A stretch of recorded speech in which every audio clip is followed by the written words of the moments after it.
Hello friends, welcome back to the channel. My name is Kristen and this is Growing Zone 9B.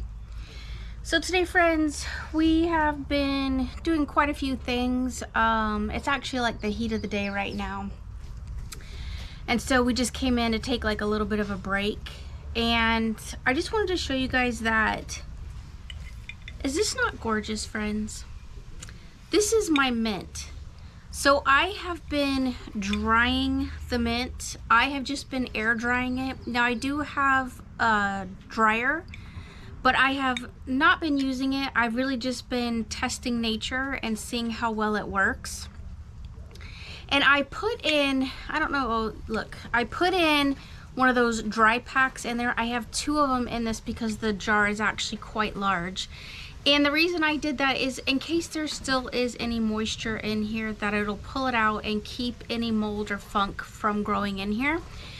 Because honestly, yes, I will be drinking tea from this, but I'm also going to be using this for holiday gifts for my family because natural herbs and teas are so good for you. I talk about this all the time. I'm a big tea drinker, but I drink natural herbal tea as much as possible. We have some blue butterfly pea flowers starting to come in because it's the springtime. Not too many because the bush that I had cut out is actually coming back.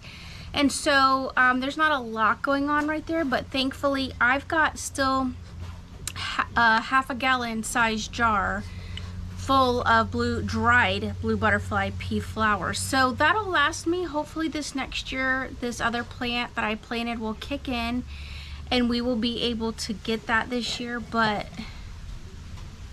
the smell of it is just intoxicating. It literally, if you just smell it, it just opens up your sinuses and just makes you feel so good. And friends, this is really what I think.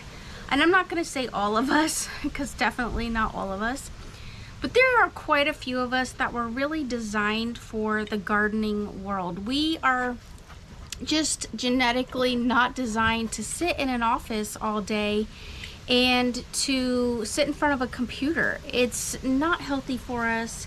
It does not do well for our bodies. It does not help us to heal and connect with nature. And, you know, from a mental health perspective, every chance you get, no matter if you're connected to a garden or not, get out into a park, get outside, connect with nature. We talk about this as much as possible. And the reason why it's repetitive and we talk about it is because I want to instill this in you for your future. Part of stress reduction and, you know, keeping yourself healthy and well is going to be doing those things like grounding yourself. I personally, a limb just fell on the roof. I personally have grounding sheets. You know, I come outside, I connect with nature. You know, we are growing our own herbs for our teas, and you know, what a blessing this is to have the opportunity to have this type of lifestyle. And we know where our food is coming from, and that is really key and important. If everybody just did a little something to help themselves, I think the world would be a much better place, and we just don't know what direction anything is going in. And I'm not trying to fearmonger anybody. I just want people to be prepared, and if something does happen, like another COVID situation, you know, or something where stuff shuts down, I want you all to be able to go out into your gardens, or if you have a grow tower, you know, be able to get your food from those choices that you've made, which are growing inside or growing outside. I don't want people to feel like they just have to stockpile whatever the store is providing for them. So hopefully you all are getting some of that from this. For my grow tower, I am definitely struggling with my grow tower personally. It's the starting of it with that rock wool and keeping the nutrients going to it, as far as it's still not being able to transfer into the rock wool, to the grow tower yet.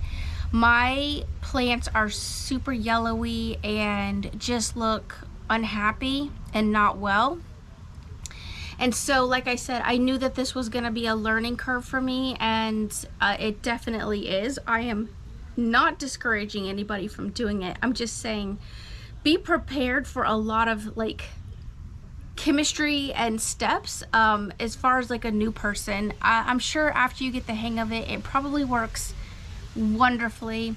But these first few steps for me so far have been a lot more difficult than growing in the ground for me, but I'm still encouraging it. So we're just gonna take it day by day and step by step, and just I'll keep you informed. I don't know if I'm gonna end up losing these plants or not. We are actually supposed to be getting ready to transfer them over. I have roots on all 4 sides, so, and I bought all the stuff for that grow tower, so, and even my like measuring tools, so that I can make sure that I've got the right pH and all that stuff going on. And I think that that's really a key component to the grow towers. I want to shout out to Vigo. I heard someone call it Vego, which I do not think that's what it is either, but I just want to shout out to them because y'all know that I have been complaining about my screens tearing, and I was really super disappointed in the fact that basically within the first few weeks of me having it, the covers just tore. I mean, they were just really sad. Just started ripping at the zippers and the seams. It just did not work well. I don't know what happened there, but bless them because they sent me out 2 new screens. So I am grateful for that. I told them what had been happening and what's going on in my garden, and how, you know, I really tried to keep the pests down in those 2 beds. It's a really wonderful concept and I love it. I just was not having success with the seamed areas. So shout out to them for taking care of the issue. And so I wanted to let you guys know that is the sign of a really good company, is when they can recognize that and see that their product was failing and they took care of the issue and are trying to do the best they can to correct the problem. So I am grateful for that, and I just want to let y'all know that. All right, so today we have some squash that we need to get out of the garden. That is really our star of the week, is our patty pan squash. Now this is a green patty pan squash. I believe I ordered this one from Haas Tools. I know that Seed Saver Exchange also has it, and maybe that is where I pulled these from. I honestly can't remember what I went running around and putting in the yard, because in my garden, because one of the things was, and I told you all that I wanted to be like literally sinking in squash, which I've not had that yet. I have not definitely had that. But I've been getting squash, the crookneck yellow squash. I've been getting those, so I've been consuming them, and I am absolutely grateful for what we have. I have noticed that the yellow squash, I don't know if it's the color of them, but it seems like they are attracting more bugs. So I think there is something to that though, for sure. I know that like butterflies and stuff are attracted to colors supposedly, and so are birds. And I think with these green patty pan squash that they are definitely avoiding them to a lot of degree. And so let's go check them out, and I'm going to show you the patty pan squash that we have. All right, so we are out here. My tomatoes have not popped through yet. These are the Florida tomatoes. I did get those from Everwild Farms. The stems and stalk of them just look phenomenal. I just want to give you guys a quick update on that. So here they are. You can see though they are starting to finally come in and flower. You can just kind of gently flick the tops of these where the flowers are, and that will help to get your tomatoes going as it would for any other tomato. But as you can see, these are just doing wonderfully. They are honestly, this one's from the ground. Here is my foot, and honestly I would say that these are easily about maybe 3 to 3.5 feet tall. So they are definitely very tall plants. Over here you can see I've got my ginger, and then my tomatoes are right behind them. And I'm thinking maybe the tomatoes might be, and the ginger might be somewhat of a deterrent for the bugs when it comes to the squash, because I lined the squash over here on this side of my Vego bed. But friends, here is my giant patty pan green squash right here. Look at that. Got some bug gunk on it, but is that not beautiful? It looks almost like a pumpkin. It's got a beautiful, nice round bottom to it. These are absolutely delicious. It is almost the size of my hand. It's absolutely gorgeous. Yeah, Pumpkin wants to know what's going on over here. It's just a beautiful, beautiful squash. I've got 2 of them, so I'm going to go ahead and cut the other one now.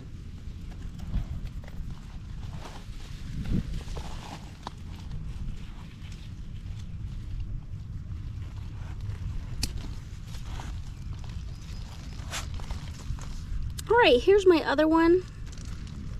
Again, super beautiful. Got a little dirt on it, but they clean up wonderfully. And that's just, friends, it's delicious. And as you can see, I mean, these squash are just, it's like the size of my head almost. Like, it's beautiful. And I've got 2 of them. They easily weigh probably, I imagine together these are probably weighing, one's probably weighing like a pound. The other one's maybe weighing like a half a pound or more. I mean, they're just heavy, very solid squash to consume. Now, for just my fiance and I, these are easily, you know, consumed by, I had a bug on my face, easily just consumed by the 2 of us, no problem. If you've got a large family,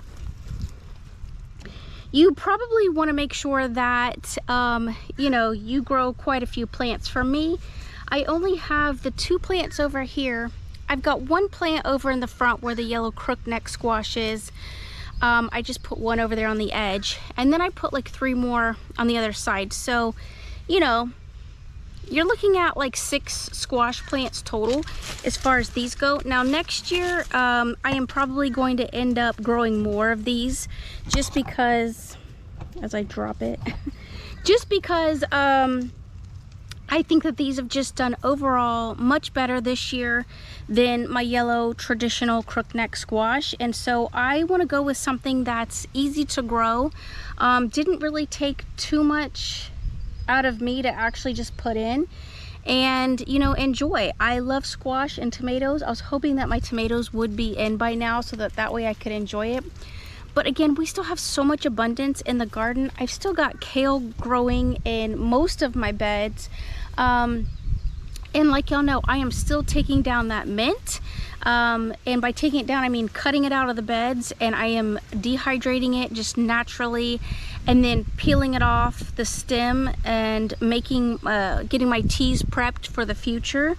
And then the other thing I started doing is I had a bunch of basil in the other bed, and I have been taking those basil plants and drying them as well.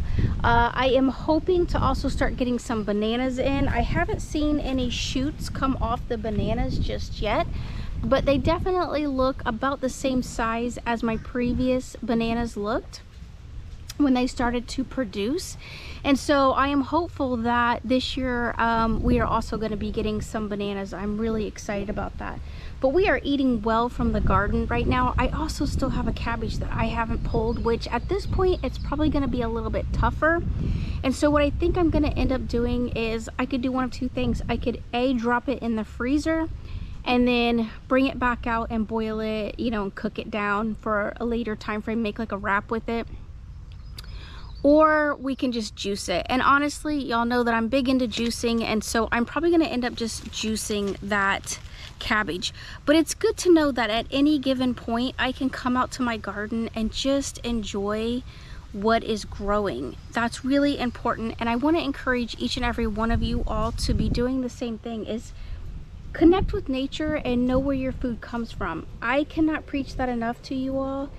The importance of just being hunter-gatherers, and this is part of that. Connecting with nature and growing our own food is just extremely important, friends.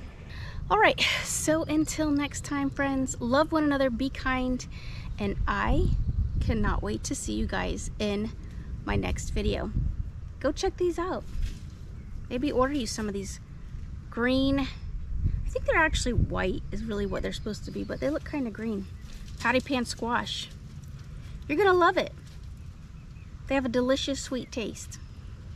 All right, so your bonus, not bonus. Oh, I forgot this was down here.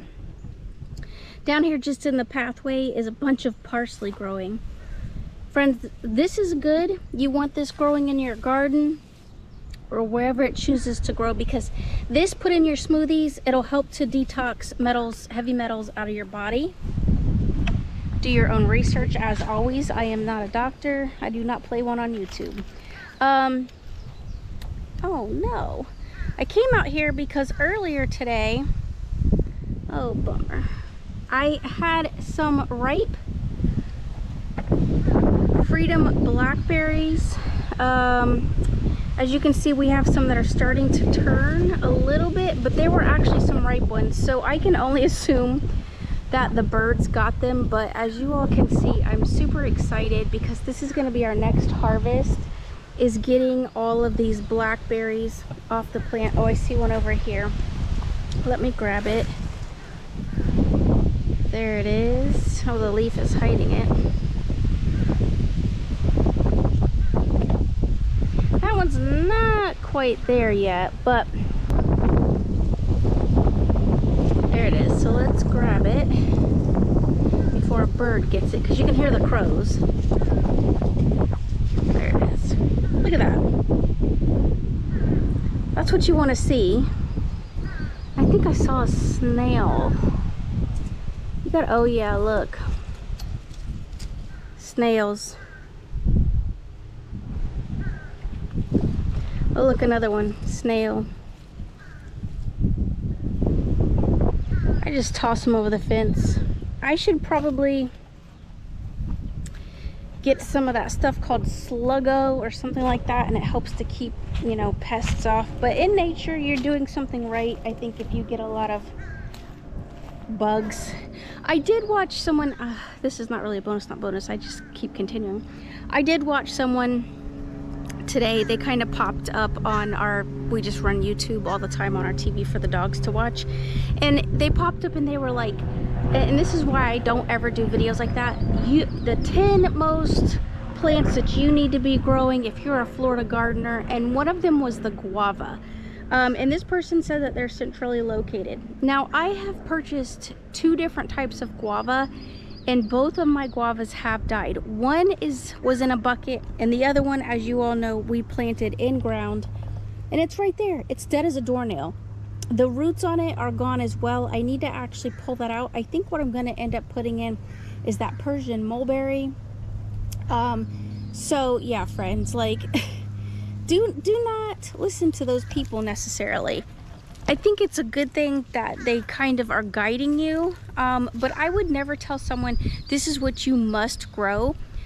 I think that there are just plants that work really well for some people in some areas, and then other people maybe not so much, because like my papayas, they're wonderful, but they all died except for the one that you see trying to come back. I do have little plants that are starting. I can see them, they're just coming up. They're just really tiny little plants.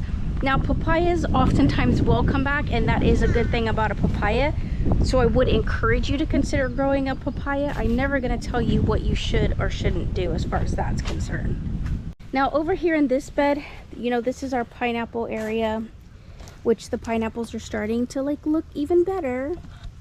Cute little things. I love them. I love the pineapples. But I've got blackberries over here. Look, blackberries, look at all of them over here. So we're going to be coming into our Freedom blackberries here real soon. They're just all over the plants. So I would also encourage you growing one of these, because you will just get, during this time of year when they start to actually turn, you're going to get so many of them. I do not grow these out in the just open. They are a little bit protected from some shade, because obviously here in Florida, our heat is just so blistering that, you know, that your plants are going to end up dying. Those plants tend to like a little bit of moisture, and so just make sure that you are keeping them in a little bit of shade and give them some love and some water. They do well in more of like a dry wetland type area. They definitely want to be fed and watered. They grow towards like swampy areas here in our state. So friends, thanks for staying for the bonus, and I will see you all real soon.